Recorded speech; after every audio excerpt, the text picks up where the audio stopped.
Lorena Oropesa, hasta por 3 minutos para ellos. Gracias, diputada presidenta. Efectivamente, este es un tema de resistencia cultural. El tema de violencia política de las mujeres aún no se ha visibilizado. El tema de violencia política contra las mujeres aún se dice inexistente. Sin embargo, esta legislatura, en ese esfuerzo por reconocer los derechos de las mujeres y legislar contra la violencia, decidió emitir este dictamen en donde se reforma el artículo 200, más bien donde se adiciona el artículo 267 bis del Código Penal para tipificar el delito de violencia política de las mujeres. También creo que es de sabios reconocer cuando uno comete algún error y sin concederlo, voté a favor de que se regrese a comisiones para volver a revisar el texto de este artículo para que quede muy preciso y acotado cuál es la violencia política de las mujeres y que pueda ser sancionado de manera efectiva. Y como ejemplo pongo que en el artículo está señalado la redacción de aquella violencia que genere un daño psicológico. Es muy difícil acreditar un daño psicológico y de ahí se puede agarrar un ministerio público o un juez para no sancionar la violencia política. Y entonces hay que estar muy claros de cómo es la redacción para que efectivamente se haga o que pueda de manera muy clara pues sancionarse este delito. Es un avance muy lento el que se está dando a nivel nacional. Nosotros seríamos el 4º estado de aprobarse esta reforma, que sería el que apruebe la violencia política contra las mujeres. El primero fue Oaxaca por los usos y costumbres, y recordarán aquellas mujeres que fueron violentadas por el hecho de ser mujeres, no les permitieron ser presidentas municipales. Y entonces a partir de ahí se empezó a generar esta ola de que hay violencia política contra las mujeres. Pero ya en este proceso electoral en Zacatecas tenemos violencia política contra las mujeres de manera muy clara. Y usted lo manifestó en tribuna y lo han manifestado otros diputados, como es el caso de Chalchihuites.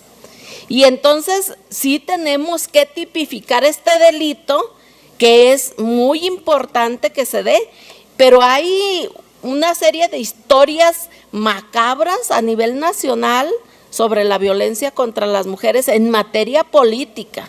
Y no podemos sustraernos de esa realidad que se está viviendo, y nuestra obligación es emitir un ordenamiento jurídico que nos permita que se sancione y que proteja a las mujeres que sufren este tipo de violencia. ¿Sería cuánto, diputada presidenta?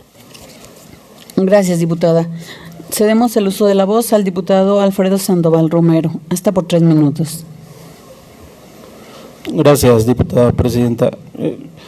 Me queda claro que como legisladores tenemos una gran responsabilidad, y es la de la creación y modificación de leyes que efectivamente tengan un sustento jurídico, pero que más allá de eso le sirva a la sociedad para tener una mejor calidad de vida.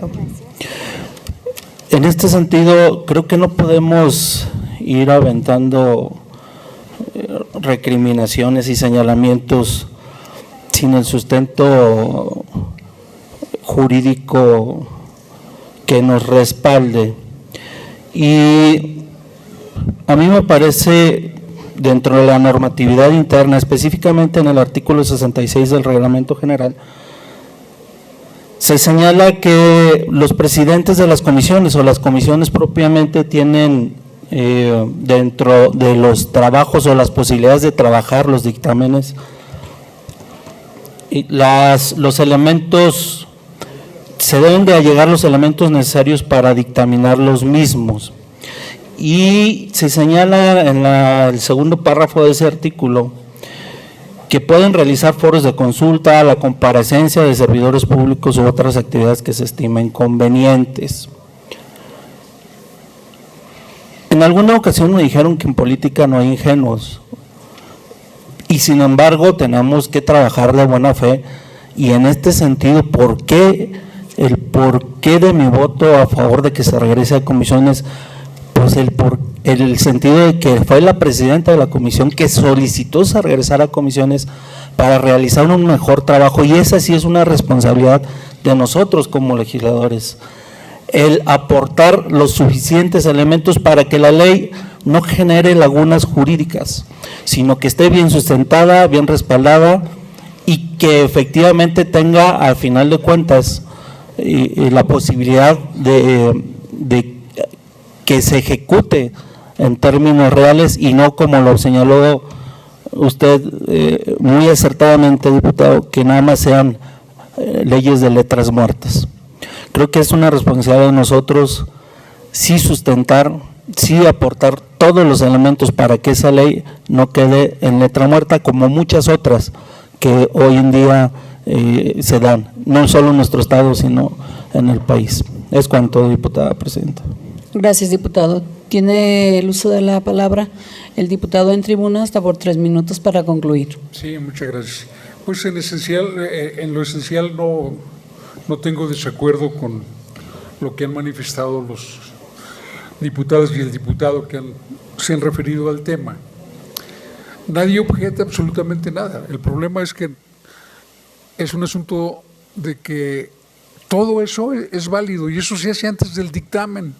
Foros, revisiones, análisis, pero no cuando ya están aprobados los dictámenes. Se supone que ya se hizo todo eso.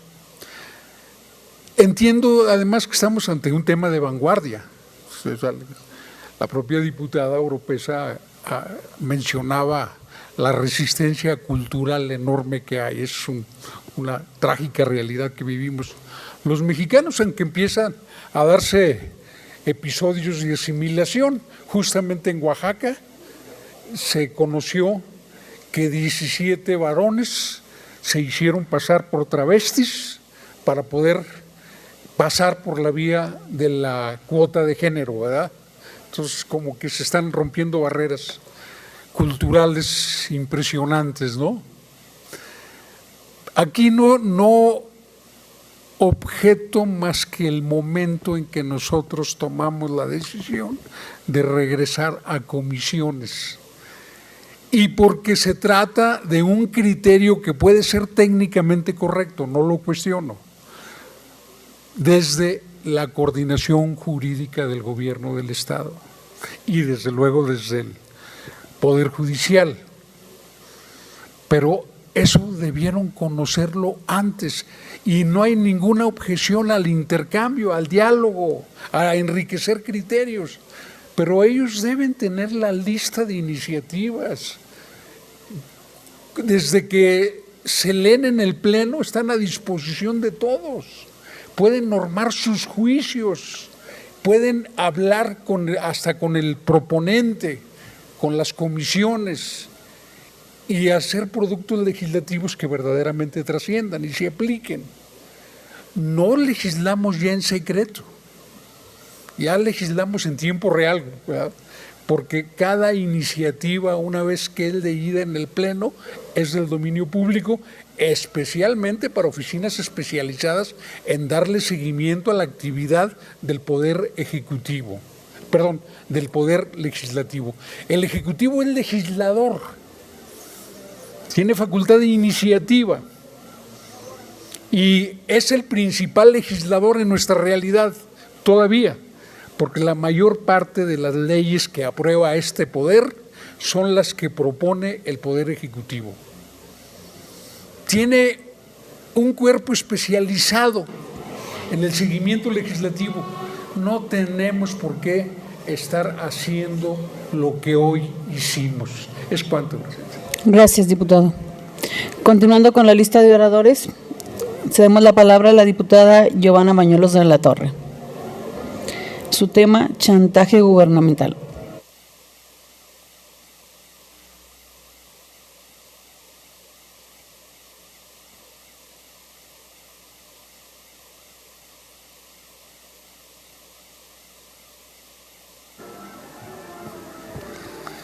A propósito de la sesión que en algunos minutos habremos de celebrar, sesión solemne, con motivo de la conmemoración del centenario de la Constitución Política del Estado de Zacatecas y de la participación en el mismo de nuestros invitados especiales, el titular del Ejecutivo y del Judicial, valdría la pena preguntarle al señor gobernador si él conoce las prácticas tan burdas, tan grotescas, tan autoritarias que sus subalternos tienen para poder manipular la actividad parlamentaria y la manera tan triste, tan lamentable en la que los diputados integrantes de sus fracciones parlamentarias aliadas y de la propia actúan cuando no hay ni una justificación social, ni una justificación política, ni una justificación jurídica.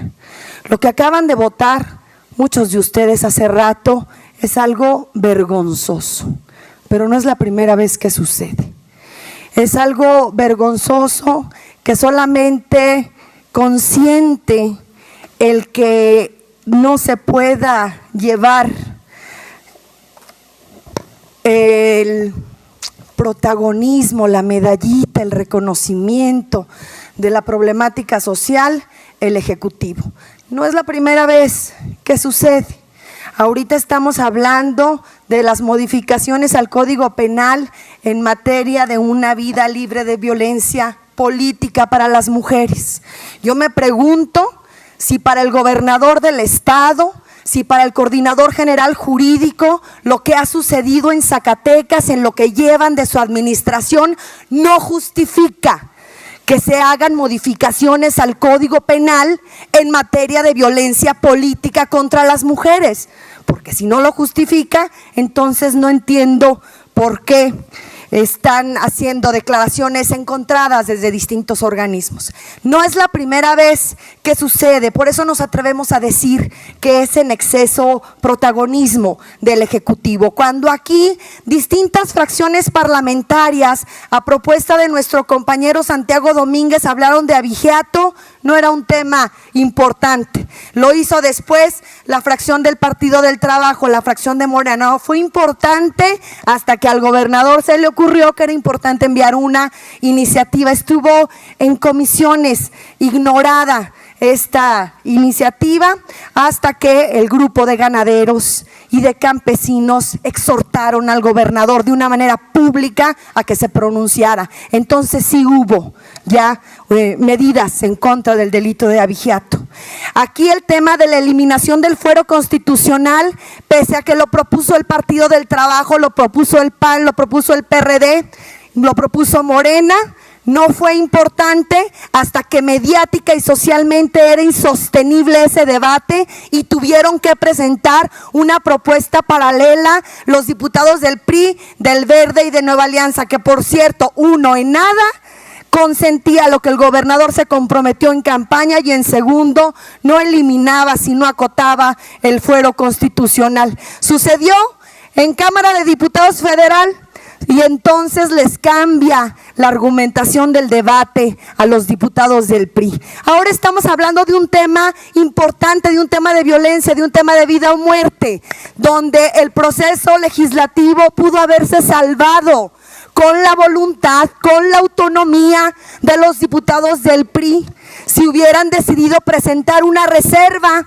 para modificar justamente lo que le inquietaba al coordinador general jurídico, porque el proceso legislativo permite que eso suceda. Y ustedes lo saben. Y si no lo saben, entonces no saben lo que también acabamos de votar. Porque votamos a través de una reserva en el dictamen que se modificara el de videovigilancia. Entonces, ¿qué estamos haciendo? Yo les pido que por lo menos a un mes que terminemos nuestra encomienda como diputados locales, asuman con dignidad la representación popular que cada uno de ustedes tiene aquí, y que por favor le digan al gobernador, o en este caso al coordinador jurídico, general jurídico, que hay cosas que se pueden hacer y hay cosas que no. Hay cosas que los hacen ver como unos titinos, como unos peleles, y eso evidentemente no reviste de dignidad la figura de los diputados y nos deja muy mal parados a todos los integrantes del Poder Legislativo. Es cuanto, diputada presidenta. Gracias, diputada. Para hechos. Perdón, otra vez. ¿Quién fue para hechos? Nombre. Bueno, para hechos. Adelante, diputada. Tiene la voz hasta por 3 minutos para hechos. Efectivamente, estoy de acuerdo con la diputada Giovanna Bañuelos. En todos los sentidos, somos atropellados. En la Comisión de Migrantes, propusimos la ley de regidores migrantes y queda estancada en el jurídico del Estado. Como dice la diputada Giovanna, si no viene a propuesta del Ejecutivo, no pasa. Entonces, es un atropello no nomás para las mujeres, sino también para los migrantes. Y efectivamente somos un poder legislativo donde no somos títeres, pero lamentablemente muchos sí lo son.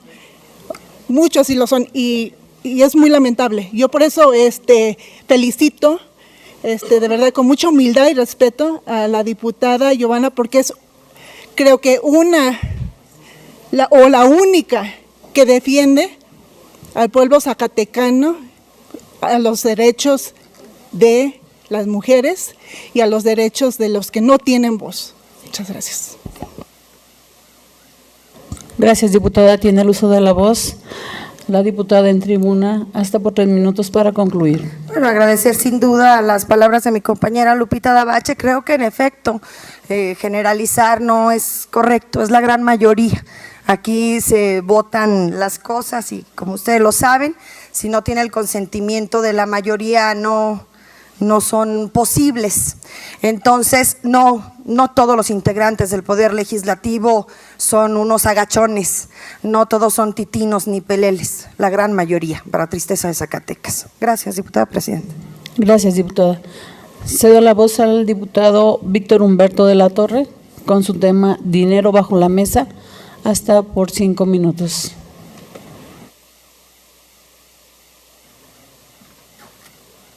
Con su permiso, diputada presidenta. Adelante. Bueno, compañeros, primero que nada, el día de hoy me gustaría hacer referencia a un tema, a un trabajo que se presentó en la Ciudad de México, denominado Dinero bajo la mesa, financiamiento y gasto ilegal de las campañas políticas en México. Este trabajo está coordinado por Luis Carlos Ugalde, director general de Integralia Consultores, y del apoyo de Jimena Mata Centeno y Leonardo Núñez González. Bueno, el tema en particular habla sobre los tipos de financiamiento que, de todos conocidos, llegan a las jornadas electorales. Este trabajo se realizó mediante la entrevista a más de 60 operadores políticos, excandidatos a gobernadores, funcionarios públicos, encuestadores, directores de medios y periodistas, con el afán de conocer de voz propia las prácticas que de todos son sabidos que se llevan en los procesos electorales para llevar más dinero a las campañas de lo que se formula como tope de campaña. Tenemos un sistema de financiamiento público muy generoso que se dio a partir de la reforma de 1996, donde el financiamiento público se lleva como un candado para evitar que llegue dinero ilegal a las jornadas electorales, a los candidatos y a los partidos. Sin embargo, este trabajo relata cómo ha sido un fracaso y cómo en la experiencia propia puede llegar a dar resultados realmente alarmantes. Tenemos 3 mecanismos ilegales de fondeos en las campañas. El primero es el desvío de los recursos públicos del mismo gobierno en turno. El segundo, las contribuciones de particulares. Y por último, el financiamiento del crimen organizado. Y como una inversión cualquiera, quien lo da, lo hace por la expectativa de un rendimiento futuro. El gobernante lo hace para apoyar al candidato de su partido o en ocasiones de otros partidos para garantizar en la continuidad de su gobierno impunidad. El empresario o contratista lo hace para obtener el acceso al nuevo gobierno en la forma de contratos, permisos o regulación favorable. Y el crimen lo hace para proteger su negocio, ya sea en forma de rutas de trasiego de droga, protección de las policías y recientemente en contratos de obras. Todo esto que yo les estoy contando, ustedes lo saben. Sin embargo, mediante este estudio que tiene datos concisos, se pudo llegar a los siguientes hallazgos. El primero, por cada peso que se reporta como gasto ejercido en una campaña de gobernador, hay 15 pesos que se mueven debajo de la mesa, que nunca se reportan y que se desconoce su origen. En promedio, los principales candidatos a gobernador gastan más de 10 veces el tope legal. Si el tope promedio es de 47 millones, el gasto ejercido asciende a más de 470 millones. Esto es un gran reto para el sistema de fiscalización, puesto que exige que se tengan las herramientas en recurso humano, la infraestructura y sobre todo que haya un servicio profesional efectivo, que pueda garantizar, transparentar todos estos recursos que llegan de manera ilegal a las campañas. Las modalidades de financiamiento privado ilegal implican la comisión de algunos delitos como lavado de dinero, defraudación y evasión fiscal, simulación de operaciones mediante empresas fantasmas o fachadas, entre otras conocidas. El dinero en las campañas se entrega en efectivo o en especie, ya sea directamente al candidato o partido, mediante terceros o usando esquemas de triangulación. El principal destino de este dinero ilegal es el clientelismo electoral, la compra del voto, la movilización y la inhibición del mismo, así como el pago a estrategas de campaña y cobertura en medios. No lo digo yo, lo estoy diciendo de un informe que se presentó el día de hoy. Este financiamiento y gasto ilegal de las campañas es un problema sistémico. Todos los partidos, en mayor o menor medida, lo practican. Si no se ataca la corrupción en el fondeo de las campañas, será imposible combatir la corrupción. Desde mi fracción parlamentaria, hemos señalado y hemos escuchado que se exhorta al gobernador y a este poder para que nos podamos conducir de manera que seamos vigilantes y garantes para que el recurso público de todos los zacatecanos, ya sea recurso humano, recurso en infraestructura o el dinero, no sea desviado al actual proceso electoral y de igual manera la estructura de gobierno se conduzca en la legalidad para que al paso del tiempo Zacatecas, este gobierno y esta legislatura no tenga que pasar por la bochornosa situación de ser señalado y ser ejemplo para este tipo de trabajos. Es cuanto. Para hechos. Gracias, diputado. ¿Alguien más para hechos? Tiene el uso de la voz el diputado Luis Medina, hasta por 3 minutos para hechos. Yo quiero expresar mi sincera felicitación al diputado en tribuna, porque ha tocado, y además de una manera muy inteligente, un tema fundamental. En México empezaron los empresarios corruptos a ponerle dinero por debajo del agua a las campañas, haciéndole segunda a gobernadores corruptos. Pero ya entraron los narcotraficantes y están financiando campañas. Están tratando de asegurar la continuidad de las complicidades en muchos municipios de este país. Y esto es algo que se ha salido de control de todos, porque es justamente en el financiamiento ilegal de las elecciones en donde está el origen de la enorme corrupción, porque no lo hace nadie desinteresadamente. Todo aquello que se entrega por debajo del agua se recupera debajo del agua y con múltiples ganancias. Ese es el origen de las obras costosas y con sobreprecios. Es el origen de la asignación de contratos sin licitaciones. Ese es el origen de la enorme corrupción que se ha apoderado de la vida pública mexicana. Y evidentemente que la sociedad mexicana tendrá que movilizarse contra ese esquema que de perdurar va a hacer fracasar todos los esfuerzos de cambio que nos propongamos los mexicanos. Lo felicito y me identifico totalmente con el punto de vista expresado. Gracias, diputado. Gracias, diputado. Tiene el uso de la voz el diputado Samuel Reveles, hasta por 3 minutos.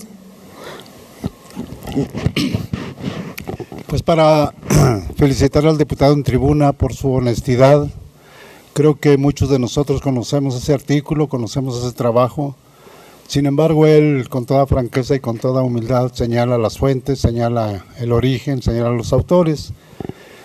Y bueno, hay un dato importante que yo creo que va a ser objeto de estudio. Es contundente cuando se dice que la corrupción inicia en los partidos, en las campañas políticas.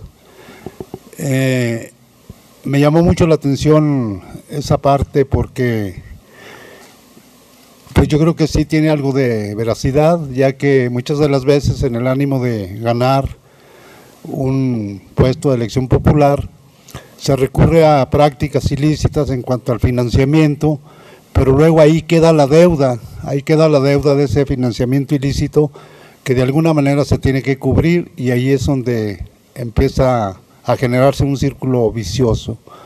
Sí, estamos de acuerdo en el artículo, estamos de acuerdo en lo que expresa el diputado en tribuna. Yo creo que hemos sido objeto, todos los partidos, de ese tipo de prácticas ilegales que en el ánimo de la conquista del poder, bueno, pues nos hemos visto tentados a realizar. Yo creo que sí es conveniente empezar a buscar las formas de erradicar ese tipo de prácticas y buscar que México sea otro, como decíamos aquí cerquitas, ¿verdad? Sí se puede, es cuestión de tiempo, es cuestión de empezar a asumir responsabilidades. ¿Es cuanto? Gracias, diputado. Tiene el uso de la palabra el diputado en tribuna para concluir hasta por 3 minutos. Muchas gracias. Agradecerles sus comentarios, compañeros diputados. Y bueno, pues realmente aquí la invitación es para cada uno de nosotros como parte de este poder, para que sin descuidar nuestras acciones legislativas seamos vigilantes y garantes de que el recurso público de todos los zacatecanos no sea desviado al actual proceso electoral. Para quienes hemos andado en campo, como todos ustedes que han andado también en campaña, sabrán que estos últimos 30 días son los días donde se verá la movilización del recurso público, se verá la entrega de programas sociales, que dicho sea de paso, los programas sociales no se suspenden, se suspende su publicitación, pero bueno, ese ya es otro tema. Están operando, sí, directamente puedo decirlo, sin embargo hay que tener las pruebas contundentes para poder evadir o tratar de que se abstengan, y de igual manera exhortar al gobernador para que toda la estructura de gobierno se conduzca en la legalidad y no tengan que pasar al paso del tiempo por una escrupulosa investigación. ¿Sería cuánto, señora diputada? Gracias, diputado. Quedan debidamente registradas las participaciones y se les dará el seguimiento que corresponde. No habiendo más asuntos que tratar, estando agotado el orden del día, se levanta la sesión y se cita a las y los ciudadanos diputados dentro de 10 minutos a la siguiente sesión.